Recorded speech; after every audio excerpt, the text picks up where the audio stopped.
और छत्तीसगढ़ में बैगा, गुनिया, बैगा वैद्य पुजारी वर्षों से जड़ी बूटियों के जरिए बीमारियों का इलाज करते आ रहे हैं, लेकिन लकड़ी की अवैध तस्करी से अब जड़ी बूटियां भी विलुप्त होती जा रही हैं। इसे लेकर कोंडागांव के बैगा आदिवासी समाज मर्दापाल में बैठक कर उन्होंने चिंता व्यक्त की है। साथ ही वन औषधियों की अवैध बिक्री खरीद को रोकने के लिए एक समिति का गठन भी किया है। साथ ही सरकार से भी सख्त कदम उठाने की मांग की है। पहचान जल, जंगल और जमीन से होती है।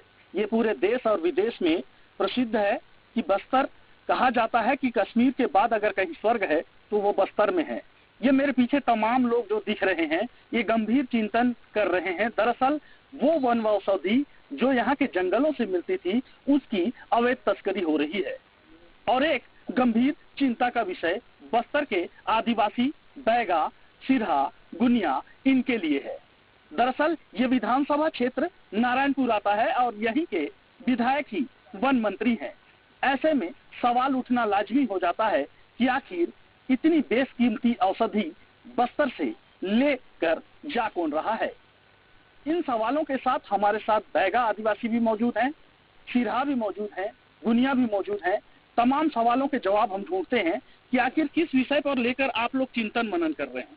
जी, मैं गणेश मंडावी सामाजिक कार्यकर्ता हूँ और हम लोग देख रहे हैं जो दुनिया में कहीं नहीं मिलता ऐसे जड़ी बूटियाँ बस्तर के वनों में है।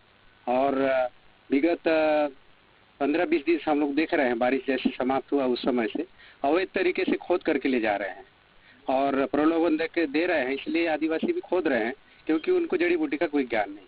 जी देखिए, ऐसा है कि हमारा जो पीढ़ी से परंपरा से जो चली आ रही है, हमारे जो ज्ञान है, हम लोग क्या है जड़ी बूटी देके छोटे मोटे बीमारियों से बड़े बड़े बीमारियों का भी इलाज करते हैं। हमारे सभी जितने भी कोई ना कोई, हर कोई एक एक दवाई जानता ही है, नहीं निदान जानेगा ही जानेगा। लेकिन अगर हमारे सभी जड़ी बूटियों को जंगल से खोद के अवैध रूप से बेचा जाएगा तो हम फिर खोदेंगे कहाँ से, कहाँ ढूंढेंगे। हमने जंगल जाके देखा, पड़ताल किया। अमरावती, आपके माखड़ी, आपके कनेरा की क्षेत्र में खंडसरा, खमेला, जो भी जंगल में इतनी विपराध खुदाई हुआ, जिस तरह खेत में हल चलाया जाता है इस तरह कोई भी जड़ी बूटी नहीं बच रहा है। इसलिए हमें बहुत दुख हुआ कि इसलिए हम लोग पूर्व में कलेक्टर महोदया को अवगत कराया गया। हम पूरे छत्तीसगढ़ ने पूरे राज्यों में, पूरे भारत में हम इसको जनजागृत करने के लिए हमने सोचा है और आज उसी उपलक्ष्य में हमारी। देखिए, जब कोरोना